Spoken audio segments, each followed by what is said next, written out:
Mr. President, we thank the countries that convened this meeting for giving us yet another opportunity to once again draw the attention of the international community to what happened on May 22nd. Your goal, of course, was not this, but rather the opposite, to divert attention from the tragedy in Starobilsk. At last Friday's meeting, a number of Security Council members shamelessly allowed themselves to refer to the lack of information.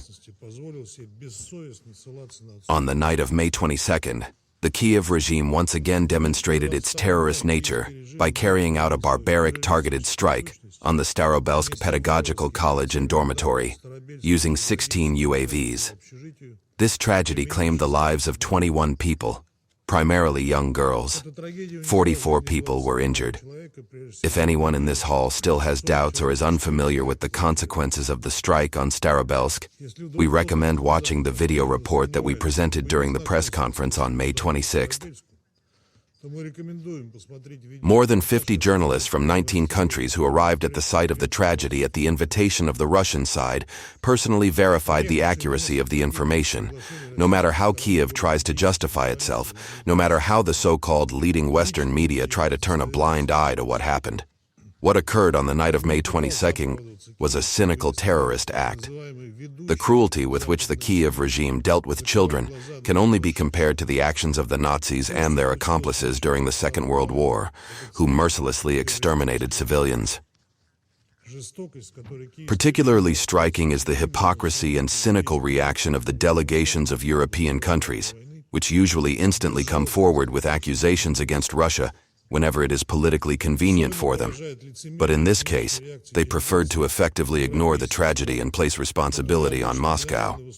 But we were not surprised then, and are not surprised now. What kind of human compassion can we speak of on their part when the blood of the children of Starobilsk is also on their hands? After all, their countries have for many years supplied the terrorist regime of Zelensky with money, intelligence, weapons, and ammunition, inspiring it to commit new crimes against civilians, and then shielding it by portraying it as a victim. The UN Secretariat, so prompt in certain cases, unfortunately once again limited itself to general rhetoric and the most evasive formulations, avoiding a direct assessment of Kyiv's actions. They say there is no access to the site of the tragedy and no possibility to verify the data. We have repeatedly stated that UN representatives can visit the DPR, LPR, Zaporizhzhia, and Kherson regions through Russian territory. However, the UN does not make use of these opportunities. Why does the UN Secretariat find words so easily when it needs to support the Western version of events, and struggle so painfully to find expressions when it needs to call a Ukrainian strike on children a crime? Why do some victims deserve immediate sympathy, while others do not? Why does the death of minors in one place become grounds for loud statements and condemnation, while the deaths of children in Starobilsk are met with silence? Here you have yet another vivid manifestation of the West's double standards and hypocrisy. However, this terrorist act could not and did not go unpunished. Mr. President, on May 24th, the armed forces of Russia carried out a massive strike against military command facilities, air bases, and enterprises of Ukraine's defense industrial complex using Oreshnik, Iskander, Kinjal, and Zircon missiles, air, sea, and ground-launched cruise missiles, as well as strike UAVs. Among the targets hit in Kyiv and the Kyiv region were facilities of the Ukrainian military-industrial complex, military infrastructure, command posts of the Ground Forces High Command, the main intelligence directorate of the Ministry of Defense of Ukraine, and other command posts of the Ukrainian armed forces. Strikes against Ukraine's civilian infrastructure were neither planned nor carried out. This retaliatory strike in the Ukrainian capital is a direct consequence of the deliberate steps taken by Zelensky and his handlers to fuel the conflict. We will not leave terror against peaceful Russian citizens unanswered in the future either. Kyiv, with the approving silence of its accomplices in the West, has long turned such terror into an instrument of warfare. Moreover, the cynical terrorist attack in Starobilsk is far from an isolated case. In the past week alone, 51 civilians were killed as a result of attacks by militants of the Kyiv regime, and another 199 people, including 20 children, were injured. These are not dry statistics, but human lives, women, children, and elderly people.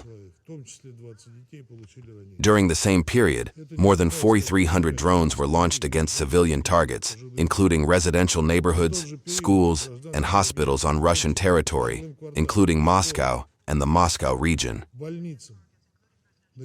I draw your attention to the fact that under the current circumstances, the armed forces of Russia continue to systematically strike enterprises of the Ukrainian military-industrial complex in Kyiv, including specific sites involved in the design, production, programming, and preparation for use of drones employed by the Kyiv regime, with the assistance of NATO specialists responsible for supplying components, providing intelligence, and target designation.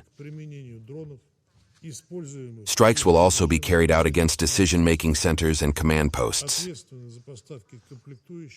Because the above-mentioned facilities are dispersed throughout Kyiv, we have warned foreign citizens, including personnel of diplomatic missions and representatives of international organizations, of the need to leave the city as soon as possible. Residents of the Ukrainian capital have also been advised not to approach military and administrative infrastructure facilities of the Zelensky regime. Arshit Joshi Tien. Let us repeat what we have said many times before.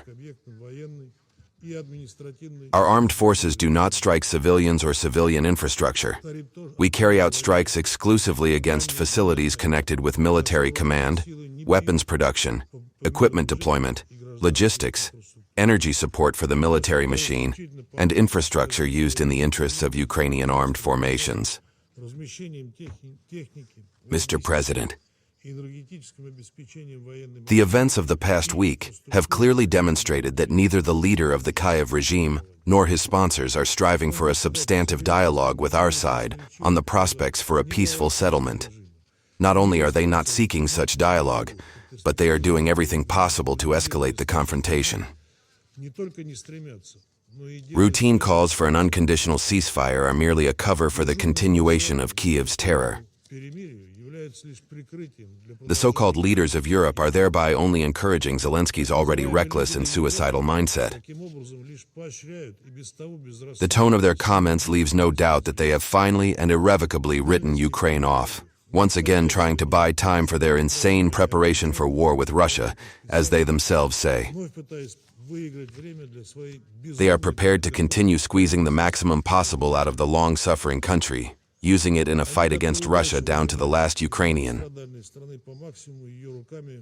At the same time, these cynical beacons of democracy, in order to avoid answering for the evil chaos that they continue to sow, have embarked on a full-scale campaign to demonize and blacken Russia. The Western propaganda machine works day and night solely to shift responsibility onto our country for the recent actions of the civilized, so-called civilized states in Ukraine. Let me say immediately, they will not succeed in getting away with it. For their insane predatory actions against both Russia and Ukraine, they will bear inevitable responsibility. It is obvious that without military pressure, no calls for genuine diplomacy will work. Our armed forces will continue fulfilling the objectives of the special military operation for the denazification and demilitarization of Ukraine until the complete elimination of security threats emanating from its territory.